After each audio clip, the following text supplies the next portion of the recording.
ಬೇರೆ ಬೇರೆ ಪ್ರಕರಣಗಳಲ್ಲಿ ಅಂದ್ರೆ ಈ ಹಗರಣದ ವಿಚಾರಗಳು ಬಂದಾಗ ಈ ಅರ್ಕಾವತಿ ವಿಚಾರಣೆಗಳು ಬಂತು, ಮೈನಿಂಗ್ ವಿಚಾರಗಳು ಬಂತು, ಇವೆಲ್ಲ ಬಂದ ಸಂದರ್ಭದಲ್ಲಿ ನಿಮ್ಮ ಮುಖ್ಯಮಂತ್ರಿಗಳು ತುಂಬಾ ಒಂಟಿ ಆಗ್ತಾ ಇದ್ದಾರೆ ಅಂತ ಅನ್ಸಲ್ವಾ?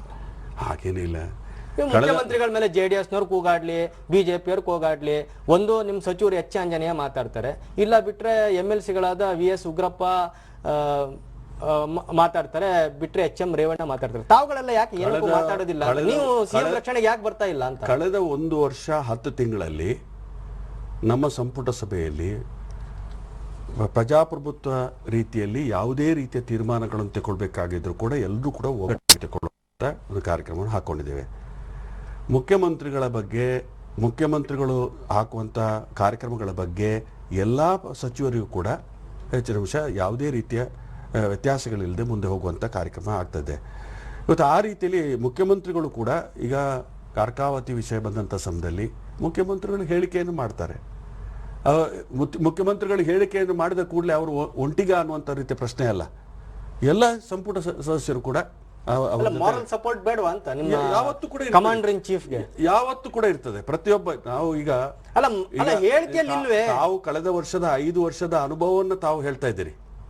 ಅಲ್ಲಿ ಯಾವ ರೀತಿ ಅಸೆಂಬ್ಲಿ ನಡೆಸಿದ್ರು, ವಿಧಾನಸಭೆಯಲ್ಲಿ ನಡೆಸಿದ್ರು, ಯಾವ ರೀತಿ ಇವತ್ತು ಗೊಂದಲ ಆಯಿತು ಅನ್ನುವಂಥದ್ರ ಬಗ್ಗೆ, ಅದೇ ರೀತಿಯಲ್ಲಿ ಇವತ್ತು ಅಲ್ಲಿ ಸರಿಯಾದ ರೀತಿಯ ವಿಧಾನಸಭೆಯ ಕಾರ್ಯಚಟುವಟಿಕೆಗೆ ಒಂದು ರೀತಿಯ ಅವಕಾಶ ಇಲ್ಲದಂಥ ರೀತಿಯಲ್ಲಿ ಇತ್ತು. ಮಾನ್ಯ ಮುಖ್ಯಮಂತ್ರಿಗಳು ಇವತ್ತು ಮುಖ್ಯಮಂತ್ರಿ ಆದ ನಂತರ ಇವತ್ತು ಎಷ್ಟು ನಿಗದಿತವಾದಂಥ ಕಾಲಾವಕಾಶ ಇದೆ ಅಷ್ಟು ದಿವಸ ವಿಧಾನಸಭೆಯನ್ನ ಸರಿಯಾಗಿ ನಡೆಸಬೇಕು, ಚರ್ಚೆಗೆ ಅವಕಾಶ ಮಾಡಿ. ಈಗ ನಿಮ್ಮ ಮುಖ್ಯಮಂತ್ರಿಗಳು ಮಾತಿಗೂ ಕೆಂಪಣ್ಣ ಆಯೋಗ ಮಾಡಿದೀವಿ, ನೀವು ಅಲ್ಲೋಗಿ ಮಾತಾಡಿ ಅಂತ ಹೇಳುವಂತದನ್ನ ಹೇಳ್ತಾ ಇದ್ದಾರೆ. ಸರಿ, ಓಕೆ, ನ್ಯಾಯಾಂಗ ಆಯೋಗವನ್ನು ಮಾಡಿದ್ದಾರೆ. ಯಾವುದೇ ಹಗರಣ ಆದಂತ ಸಂದರ್ಭದಲ್ಲಿ ಈ ನ್ಯಾಯಾಂಗ ಆಯೋಗ ಮಾಡದೆ ಒಂದು ದೊಡ್ಡ ಪೊಲಿಟಿಕಲ್ ಹೈಡ್ರಾಮಾ ಅಂತ ಕುಮಾರಸ್ವಾಮಿ ಅವರು ಒಂದು ಆರೋಪ ಮಾಡಿದ್ದಾರೆ. ಯಾಕಂದ್ರೆ ಹಿಂದೆ ನೀವು ಪದ್ಮರಾಜ್ ಕಮಿಷನ್ ಮಾಡಿದ್ರಿ, G ಕ್ಯಾಟಗರಿ ಸೈಟ್ ಬಗ್ಗೆ ಅವರೊಂದು ರಿಪೋರ್ಟ್ ಕೊಟ್ಟರು. ಪದ್ಮರಾಜ್ ಕಮಿಷನ್ ಅವರ ರಿಪೋರ್ಟ್ ಸರಿ ಇದೆಯೇ ಇಲ್ವೇ ಅಂತ ಚೆಕ್ ಮಾಡ್ಲಿಕ್ಕೆ ಒಂದು ಕ್ಯಾಬಿನೆಟ್ ಸಮಿತಿ ಮಾಡಿ, ಈಗ ಆ ರಿಪೋರ್ಟ್ ಸರಿ ಇದೆಯೇ ಇಲ್ವೇ ಅಂತ ಪರಾಮರ್ಶೆ ಮಾಡ್ಲಿಕ್ಕೆ ಇನ್ನೊಂದು ತನಿಖಾ ಸಮಿತಿ ಮಾಡಿದಿರಿ. ಈಗ ನಾಳೆ ಕೆಂಪಣ್ಣವರ ಆಯೋಗ ಕೊಟ್ಟ ಮೇಲೆ ಅದನ್ನು ನೀವು ತಿರಸ್ಕಾರ ಮಾಡ್ತಿರೋ ಪುರಸ್ಕಾರ ಮಾಡ್ತಿರೋ ಅಂತ ಹೇಳುವಂಥದ್ದು ಏನು ಗ್ಯಾರಂಟಿ? ಅದು ಅವ್ರು ಕೆಂಪಣ್ಣ ಆಯೋಗ ಅವರು ಕೊಟ್ಟು ವರದಿ ಸರಿ ಇದೆಯೋ ಇಲ್ವೋ ಅಂತ ತನಿಖೆ ಮಾಡ್ಲಿಕ್ಕೆ ಇನ್ನೊಂದು ತನಿಖಾ ಸಮಿತಿ ಮಾಡೋದಿಲ್ಲ ಅಂತ ನೀವು ಏನು ಗ್ಯಾರಂಟಿ? ಈಗ ಒಂದು ಚರ್ಚೆ ಬಂದಂಥ ಸಮಯದಲ್ಲಿ ವಿಮರ್ಶೆ ಮಾಡಲಿಕ್ಕೆ ಯಾವುದಾದ್ರೂ ಒಂದು ಕಾರ್ಯಕ್ರಮ ಹಮ್ಮಿಕೊಳ್ಬೇಕು.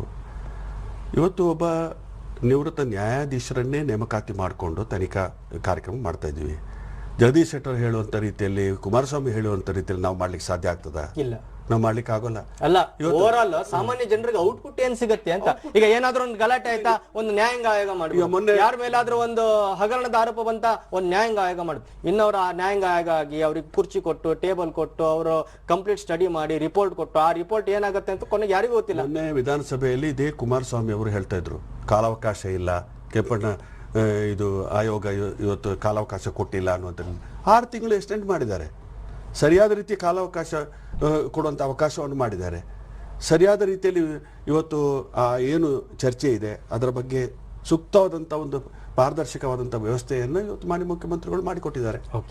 ನಾನು ನೋಡಿದೆ, ನೀವು 18 ದಿನ 320 ಕಿಲೋಮೀಟರ್ ಬಳ್ಳಾರಿ ತನಕ ಪಾದಯಾತ್ರೆ ಮಾಡಿದ್ರಿ. ಅಲ್ಲಲ್ಲಿ ಮಧ್ಯ ಮಧ್ಯ ಭಾಷಣ ಮಾಡಿದ್ರಿ, ಗಣಿ ಬಗ್ಗೆ ಬಿಜೆಪಿ ಸರ್ಕಾರ ಗಣಿ ಮಾಫಿಯಾ ಮಾಡ್ತಾ ಇದೆ, ಲೂಟಿ ಮಾಡ್ತಾ ಇದೆ ಅಂತ. ಈಗ ನಿಮ್ಮ ಸರ್ಕಾರ ಗಣಿ ಮಾಫಿಯಾದ ಪರವಾಗಿದೆ ಅಂತ ಅನಿಸ್ತಾ ಇಲ್ವಾ ನಿಮ್ಮ ನಡೆ ನೋಡಿದ್ರೆ?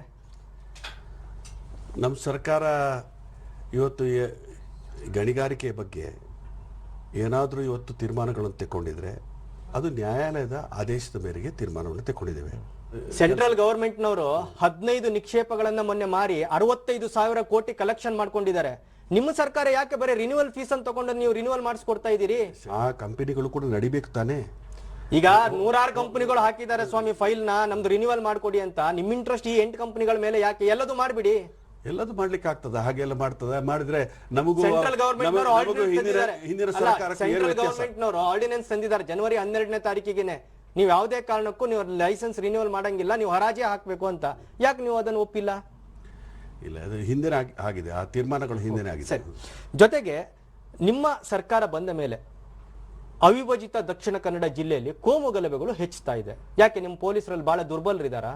ಪೊಲೀಸರು ದುರ್ಬಲ ಆಗಿ ಲ್ಯಾಂಡ್ ಆರ್ಡರ್ ಏನಕ್ಕೆ ಮೇಂಟೈನ್ ಮಾಡಕ್ಕೆ? ಸೀರಿಯಲ್ ಆಗಿ ಅನೇಕ ಘಟನೆಗಳು ನಡೀತಲ್ಲಿ. ನಮ್ಮ ಭಾರತೀಯ ಜನತಾ ಪಾರ್ಟಿಯವರು ಬೇರೆ ಬೇರೆ ಮುಖವಾಡಗಳ ಮುಖಾಂತರ ಎಲ್ಲಿ ಅಲ್ಪಸಂಖ್ಯಾತರು ಜಾಸ್ತಿ ಇದ್ದಾರೆ ಅಲ್ಲಿ ಇಂತಹ ಸಮಸ್ಯೆಗಳನ್ನು ಹುಟ್ಟು ಹಾಕುವಂತ ಪ್ರಯತ್ನವನ್ನು ಮಾಡ್ತಾರೆ. ಮೊನ್ನೆ ಶಿವಮೊಗ್ಗದಲ್ಲಿ ಅದೇ ರೀತಿಯಲ್ಲಿ ಇವತ್ತು ಕೆಲವೊಂದು ಅಲ್ಪಸಂಖ್ಯಾತರ ಸಂಘಟನೆಯಲ್ಲಿ ಕೂಡ ಇಂಥ ಒಂದು ಪ್ರಯತ್ನಗಳು ನಡೀತದೆ.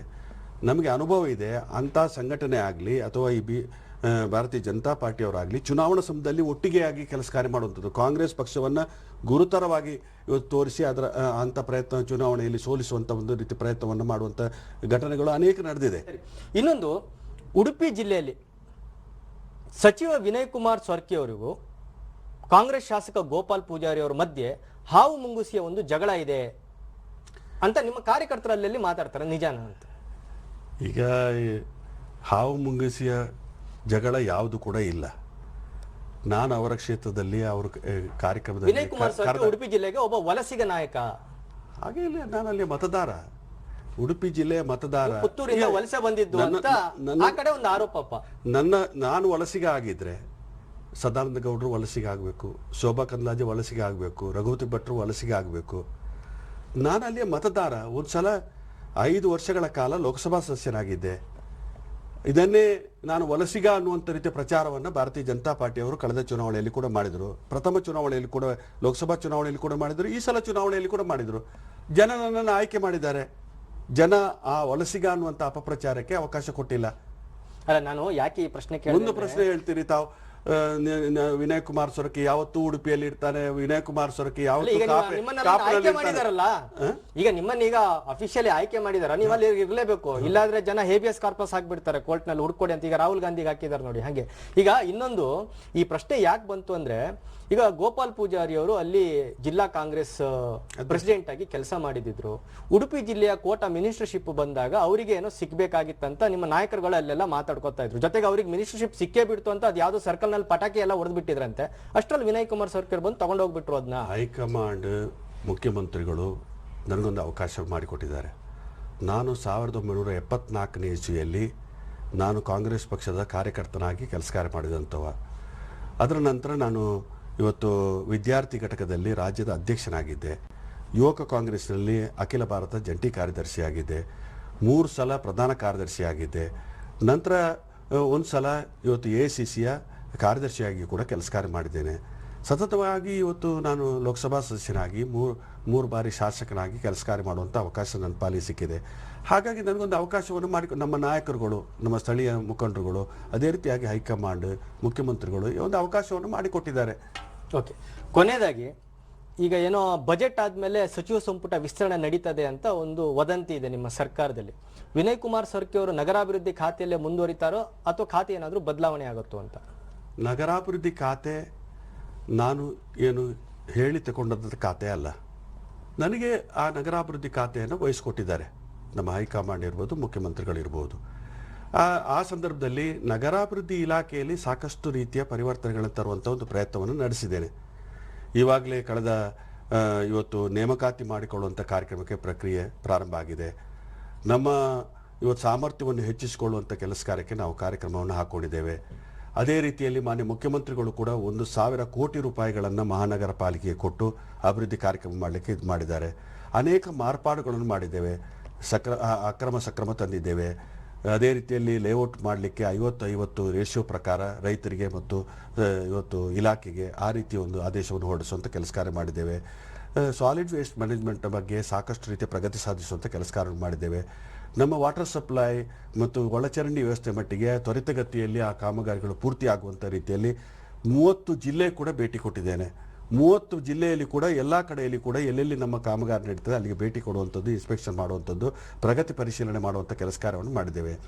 ಸಾಕಷ್ಟು ರೀತಿಯ ನಮ್ಮ ಸಾಮರ್ಥ್ಯವನ್ನು ಕೂಡ ನಮ್ಮ ಆದಾಯ ತೆರಿಗೆ ಇರ್ಬೋದು, ಆಸ್ತಿ ತೆರಿಗೆ ಇರ್ಬೋದು, ಅಥವಾ ಕುಡಿಯುವ ನೀರಿನ ತೆರಿಗೆ ಇರ್ಬೋದು, ಅಥವಾ ನಮ್ಮ ಪಬ್ಲಿಸಿಟಿ ತೆರಿಗೆ ಇರ್ಬೋದು, ಎಲ್ಲವನ್ನೂ ಕೂಡ ಹೆಚ್ಚಿಸಿಕೊಳ್ಳುವಂಥ ಪ್ರಯತ್ನ ಮಾಡ್ತಾ ಇದ್ವಿ. ಬಡವರಿಗೆ ಕೂಡ ಸಾಕಷ್ಟು ಅವಕಾಶಗಳು ಸಿಗಬೇಕು ಅನ್ನುವಂಥ ರೀತಿಯಲ್ಲಿ ಇವತ್ತು ಸ್ಲಮ್ ಡೆವಲಪ್ಮೆಂಟ್ ಬಗ್ಗೆ 1,850 ಕೋಟಿ ರೂಪಾಯಿಗಳನ್ನು ತಂದಿದ್ದೇವೆ ಕಳೆದ ಸಲ. ನಾವು ಸಾಧಾರಣ ಮನೆ ಕಟ್ಟಲಿಕ್ಕೆ ಸ್ಲಮ್ನಲ್ಲಿರುವಂಥವರಿಗೆ. ಅದೇ ರೀತಿಯಾಗಿ 1,000 ಕೋಟಿ ರೂಪಾಯಿ ಸಾಧಾರಣ UIDAI MTA ಯೋಜನೆಯಲ್ಲಿ ತಂದಿದ್ದೇವೆ. ನರ್ಮ್ ಯೋಜನೆಯಲ್ಲಿ ಸಾಧಾರಣ ಒಂದು ಹತ್ತಿರ 5,000 ಕೋಟಿ ರೂಪಾಯಿಗಳನ್ನು ತಂದಿದ್ದೇವೆ. ಬೇರೆ ಬೇರೆ ಕೇಂದ್ರ ಸರ್ಕಾರ, ರಾಜ್ಯ ಸರ್ಕಾರ, ಅದೇ ರೀತಿಯಾಗಿ ADB ಸ್ಕೀಮ್ನ ಮುಖಾಂತರ, ವರ್ಲ್ಡ್ ಬ್ಯಾಂಕ್ ಸ್ಕೀಮ್ನ ಮುಖಾಂತರ ಸಾಕಷ್ಟು ರೀತಿಯಲ್ಲಿ ಒಂದು ಹಂತದಲ್ಲಿ ಅಭಿವೃದ್ಧಿಪಡಿಸುವಂಥ ರೀತಿಯಲ್ಲಿ ಎಲ್ಲ ಹಂತದಲ್ಲಿ ಕೂಡ ಚಾಲನೆ ಕೊಡುವಂಥ ಕಾರ್ಯಕ್ರಮಕ್ಕೆ ನಾವು ಕಾರ್ಯಕ್ರಮ ಹಾಕ್ಕೊಂಡಿದ್ದೇವೆ. ಓಕೆ, ವಿನಯ್ ಕುಮಾರ್ ಸರ್ಕರೆ ಇಷ್ಟೊತ್ತು ಚಕ್ರ ಕಾರ್ಯಕ್ರಮದಲ್ಲಿ ಪಾಲ್ಗೊಂಡ್ರೆ ತಮ್ಗೆ ಧನ್ಯವಾದ. Thank you. ಇದೇ ಈ ಹೊತ್ತಿನ ಚಕ್ರವ್ಯೂಹ. ನಿರಂತರ ಸುದ್ದಿಗಾಗಿ ನೋಡ್ತಾ ಇರಿ TV9.